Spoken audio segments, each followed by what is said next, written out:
विज्ञान से जुड़ी नवीनतम वीडियो को देखने के लिए चैनल की सदस्यता लेना ना भूलें और विज्ञान से संबंधित सभी वीडियो पर जानकारी लेने के लिए बेल आइकन जरूर दबाएं।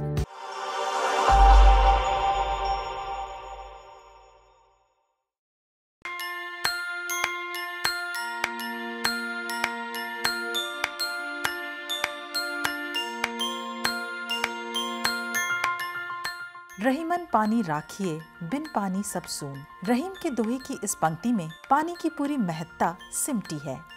हाइड्रोजन के 2 अणुओं और ऑक्सीजन के 1 अणु के मिलने से बने यौगिक पानी की प्रकृति अन्य पदार्थों की तुलना में काफी अजीब है। पानी का घनत्व, विशिष्ट ऊष्मा, विस्कोसिटी और संपीड़ितता जैसी विशेषताएं दाब और ताप के बदलाव के प्रति जो प्रतिक्रिया देती है वो अन्य ज्ञात तरल पदार्थों से बिल्कुल उल्टा है। यही कारण है कि पानी को असंगत व्यवहार वाला या नियम विरुद्ध कहा जाता है। लेकिन पानी का यही असंगत व्यवहार जीवन के अस्तित्व का कारक है।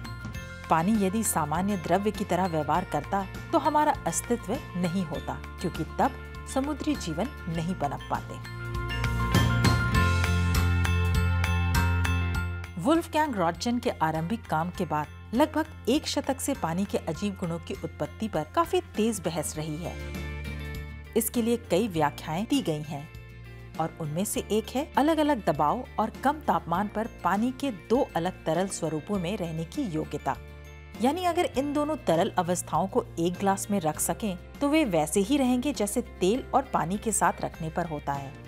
सामान्य तौर पर हमारे आसपास के वातावरण का पानी एक तरह के तरल में रहता है, लेकिन आणविक स्तर पर ये समान घनत्व की 2 भिन्न तरल अवस्थाओं वाला एक छोटा स्थानीय क्षेत्र बनाता है जो पानी के अजीब व्यवहार के लिए जिम्मेदार है।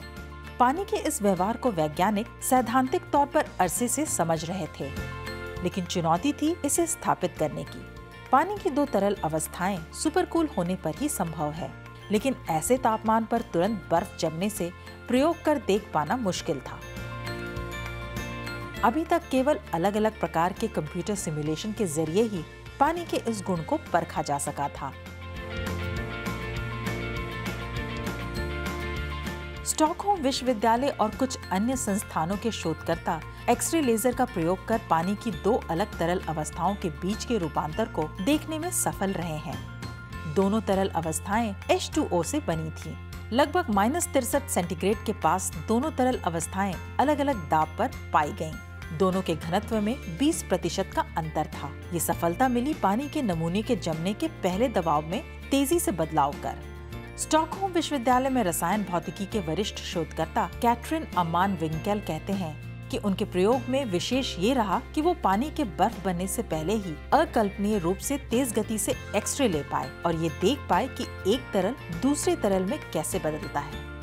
हालांकि ये स्थापित करने के लिए लंबे समय से कई जटिल प्रयोग जारी थे, लेकिन इस शोध में एक सरल प्रक्रिया अपनाई गई। अब पानी की 2 तरल अवस्थाएं एक वास्तविकता है जो पानी के अजीब व्यवहार की व्याख्या कर सकती हैं। ये शोध हाल ही में साइंस नामक जर्नल में प्रकाशित हुआ है। शोधकर्ताओं का कहना है कि ये नई खोज जल संकट के समाधान और जीव विज्ञान में पानी के बारे में नए शोध की दिशाओं को खोल सकता है। उनका कहना है कि ये देखना होगा कि इन 2 तरल अवस्थाओं की अस्थिरता का एक कोशिका की जैविक प्रक्रियाओं में क्या महत्व है।